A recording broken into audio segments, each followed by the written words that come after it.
Hello सगळे तुम्ही कसे आहात? आज होता बुधवार आणि आज मी बाजारला गेले होते आणि सगळीकडे तुम्हाला तर माहितीच आहे पाऊस तर भयंकरच चालू आहेच.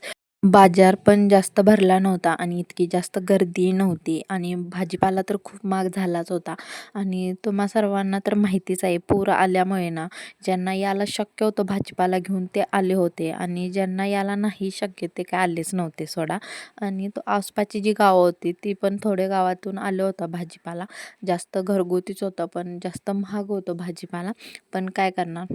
सकाळपासून ना इतका पाऊस नव्हता. आम्ही जेव्हा बाजारला निघालो त्यावेळेलाच पावसाने सुरुवात तर केलीच. स्टेशनरीमध्ये गेले होते, थोडी खरेदी पण करायची होती. ब्लाऊजसाठी नॉट वगैरे घ्यायचं होतं मला आणि त्यामुळे असंच काय तर आमचं चाललं होतं, काय काय बघायचं, नवीन काय आणलंय काय. ह्या आमच्या मेघा वहिनी ह्या आमच्या काय गावातल्या म्हणजे आमच्या शेजारीच राहतात. मला तरी ना असं वाटतंय आमच्या गावाकडे जितका पाऊस नाही ना, राधानगरी साईडला ना खूप मोठा तर पाऊस आहेच तिकडे.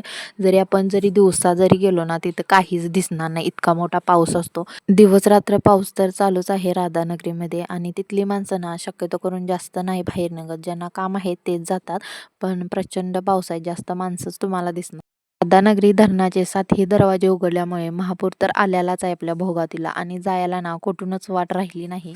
2 दिवस झाले थोडा पाऊस कमी आला होता, पण संध्याकाळी जसा लागायचा ना तसा तो लागतोच. म्हणजे पहिल्याने जास्त थोडा कमी आहे. आता गणपती बाप्पांचं पण आगमन होणार आहे त्यामुळे घरची तर साफसफाई करायला पाहिजे. सगळी तर आवर्जून वाट पाहत आहे.